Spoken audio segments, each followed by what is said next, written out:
Raayis sarbama mirgoota namoomaa gochaawwan gara jabinaa rifaasisaa fi badiinsi bu'uuraalee misoomaa Amaaraa fi Afaar keessatti humnooti TPLF'n raawwatamuu ilaalchisee gabaasonni mirkanoofne bahaa jiran Ameerikaa yaaddeesseeraa jedhaniiru.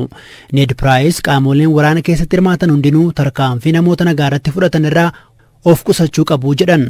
Aangawoonni dhimmi isaanii isaan laallatu gabaasaalee kanneen qorachuun dhugummaa isaanii akka mirkaneessanii fi kanneen harka keessaa qaban itti gaafatamoo taasisuu keessatti sirna hundaammataa fi ifatee akka hordofaniif ni gaafannaa jedhan ibsa ba'e keessatti.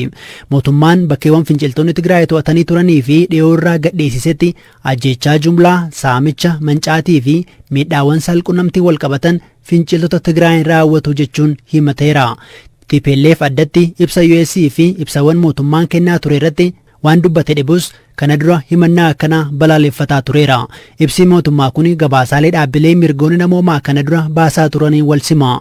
Waraana kaaba Itoophiyaa tureen qabeenyi guddaan jalaa barbadaa'u Yuunivarsiitii Walloo BBC'tti himeera.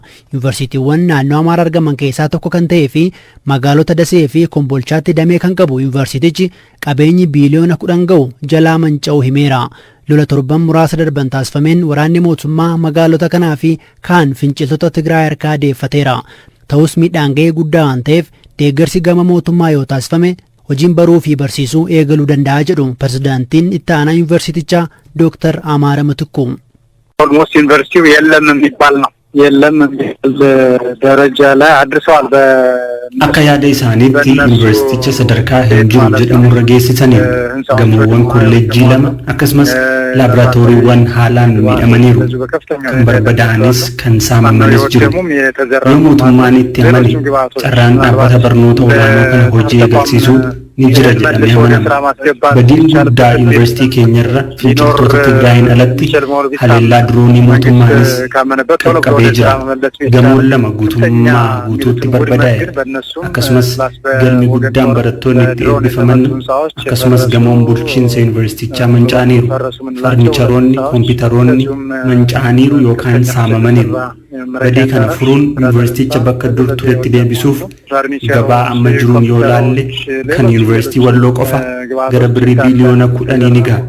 Finciltootni kaampaasii Kombolchaa buufata leenjii isaanii kaampaasii Dasee immoo buufata ajajni irraa kennamu akkasumas bakka itti wal gahan godhanii turan. የማዘዣ ጣቢያቸውም ፕላስ ስልጠና ቦታ ኮምቦልቻ ካምፓሱን የስልጠና ቦታቸው ነበር ያደረጉት ፕላስ የደሴ ካምፓሱን ደግሞ የማዘዣ ጣቢያ አድርገው ስብሰባ ቦታም የነበረ ነው ማለት ነው። መንጫቲ ከነ ቦዳ የገሬን ዩኒቨርሲቲቻ ማልታ ጀኔ ዶክተር አማረ ጋፈነ ተወሰኑት ትምህርት ዘርፎች ላይ አስቸጋሪ ሊሆን ቢችልም እንኳን laboraatorii ማቋቋም workshop ማቋቋም dameewwan barnootaa muraasa irratti rakkisaa ta'us kutaa laboraatoorii qopheessuun kan yeroo fudhatu ta'us barattoota saayinsii hawaasaa fi kanneen saayinsii biraatiin barnoota laboraatoorii xumuran eebbisiisuun ni danda'ama. Manni kitaabaa miidhaan irra hin geenye kompiitaroota irra gara caalu haarda diiskiitu saamame. Inni yoo bakka buufame firaashonnis yoo bakka buufaman barumsitti deebi'uu hin danda'ama. Damee barnootaa hundaan barattoota fudhachuu hin dandeenyu malee damee barnootaa filatameen barattoota simachuun baruuf barsiisuu gaggeessuun ni danda'ama. Hanga suphamee bakka duriitti deebi'utti yoo eegne hanga waggaa 2 ol nu duraa fudhachuu danda'a. Keessumaa kanneen saayinsii hawaasaa barataniif eebbaaf jiini 2 isaan hafe simannee eebbisiisuun ni danda'ama. እና ተመራቂዎችን ማለት ነው ኦልሞስት የጨረሱ አሉ 1 ወርና 2 ወር የቀራቸው እነሱን ተቀብለን ማስተናገድ የምንችልበት ሁኔታ ይኖራል ማለት ነው። መንጫቲን አለቲ ናናው ዩኒቨርሲቲ ወሎ ዋልቺ ራወተሜ ጅራቹ ወደፈኔራ ሃንገም ዱጋደ ጀኔ ዶክተር አማረ ጋፈኔ ቁስለኞች ቀድመው የመከላከያ ኃይል እዛ ነበረበትና miseensonni raayyaa ittisa biyyaa miidhamanii achi turanii fi jiraattota naannichaa irratti miidhaan gaheera. Kunneen ajjeefamanii yuunivarsiitii keessas naannochas reeffi isaanii argamee uummanni awwaaleera. Finciltoonni Tigraay kallattiin mana isaanii seenaa ajjeesan turani. Yuunivarsiitii keessaaf ala kan awwaalaman jiru. Hojiin kana qulqulleessuu yeroo dhiyootti adeemsifama. isa yuunivarsiitii Walloo finciltoota Tigraay himate irratti gama TPLF'n wanti jedhamee hin jiru.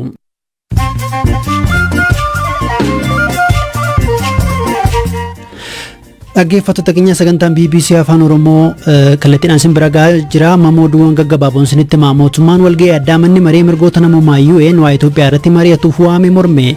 Ministeerri dhimma alaa Itoophiyaa ibsa baaseen qorannoon walloo UN fi koomishiniin Itoophiyaa dalagan hordofee tarkaanfiin fudhatame osoo jiruu lammata addatti dhimma Itoophiyaa irratti mari'atamuuf waamichi taasifamu isaan gaddeeraa jedheera. Itoophiyaan ergama siyaasaaf taasifamudha jechuun miseensonni mana marichaa akka irraa hafan waamicha taasifteetti. Obomboleettiin Ameerikaa bulchiinsa Keentaki keessatti mudate hanga ammaatti namoota 64 galaafate. Balaa uumame hordofee maatiin oduu fira isaanii dhabanii dhaga'uuf wayita eeggataa jiranitti barbaachi namoota badanii itti fufeera. Ministeerri muummee Sudaan Abdallaa Hamdok bulchitoota naannolee kanneen ajaja waraanaa biyyattii kan baatii onkololeessa keessa fonqolcha mootummaa gaggeessee tureen muudaman kaasan. Ministeerri muummee Hamdok dabalatee qondaaltonni miseensota mootummaa ce'umsaa garee siivilii hedduun ajaja waraanaa biyyattiin to'annaa jala oolfamuun isaanii ni yaadatama.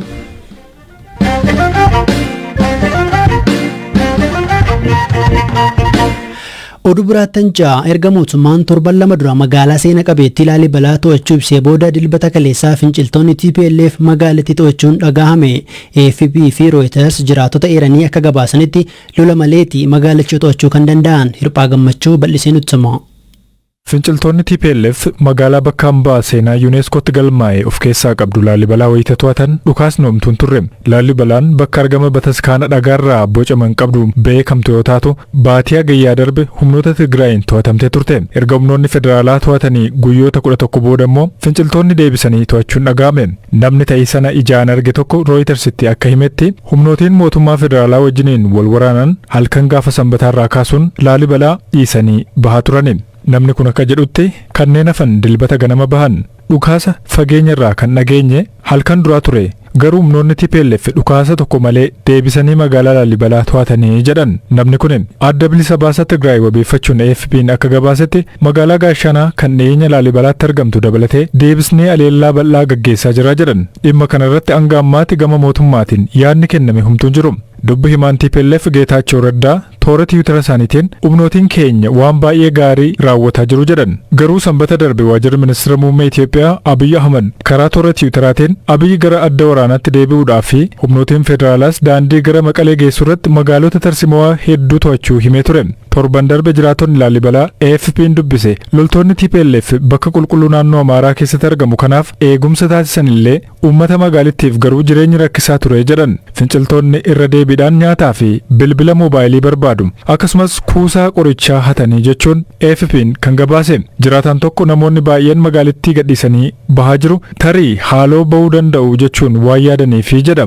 Duraan yoo Tigroonni ba'an gammachuu keenya ibsannee turree jedhan. Dilbata ministeera muummee Abiy erga humnoonni TPLF buufata waraanaa mootummaa federaalaa kan kaaba biyyattii irratti aleellaa raawwatan jedhaniin booda waraana gara naannoo Tigraayitti ergan. Isaan boodas humnoonni federaalaa waraana torbanoota muraasa gaggeessaniin magaalaa Maqalee to'atanii turan. Haa ta'u malee waxabajjii keessa finciltoonni cimuudhaan deebi'anii naannoo Tigraay qabachuun gara naannolee ollaa Amaaraa fi Affaaritti babal'achuu eegalan. Finciltoonni gara magaalaa guddoo Finfinneetti dhiyaachaa dhufuu isaaniitiin biyyoonni akka United Kingdom, Ameerikaa fi kaan hedduus yaaddessuun lammiilee isaanii Itoophiyaa keessaa akka ba'aniif kan gaafatan baatii darbe keessa ture. Erga yeroo sanaatii kaasee waraanni federaalaa magaalota baay'ee daandii gara Finfinneetti geessu irrattis argaman deebisee to'ateera. Waraanni waggaa tokko oliif gaggeeffame rakkoolee namoomaa bal'aa qaqqabsiiseen naannolee Tigraay, Amaaraa, Affaar keessattis namoonni miliyoona 9 ol ta'an midhaan nyaataa saffisaan akka barbaachisu dhaabbanni biyyoota gamtoomanii himeera.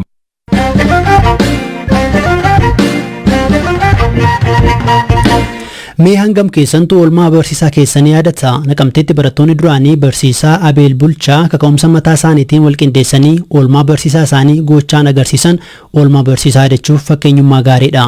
Hojii gaarii dhalootaaf barumsa ta'u barsiisotaaf immoo haamilee dabaluudha. Barattoonni duraanii magaalaa Naqamtee barsiisaa isaaniif konkolaataa birrii 700 ol baastu bitanii kennaniiruu fi kanneen barattoota qindeessan keessaa tokkoo fi yeroo ammaa siivil injiinaringiitiin daandii qilleensa Itoophiyaa keessa kan hojjetu Bizuwaan Tashooma barattoonni 100 irratti hirmaatu BBC'tti hime. Barsiisaa Abeel Bulchaa kan konkolaataa badhaafaman maal jedhu dubbiseera. Ammas isa hojjechaa jira. Waggaa 17 saddeettaffaa keessa hin jiraannu. Sooromatti dhiyaatan jechuudha reemma? Dhiyaaddeera gara barsiisaan hin dulloomuudhaan malee dulloomeera. Amma umuriin keessa meeqa jechuudha? Amma umuriin koo 58. Tole. Akka dhageenyetti egaa barattoonni keessan duraanii walitti dhufaniiti kan isaan konkolaataa isin badhaasuudhaan kan dhageenye. Konkolaataa akkamiiti wanta akkasii kan eegdanii turtan isin? No, waan akkasiillee konkolaataa isaanii bitanii giitsiidha. Bara birii 750 akkas deema.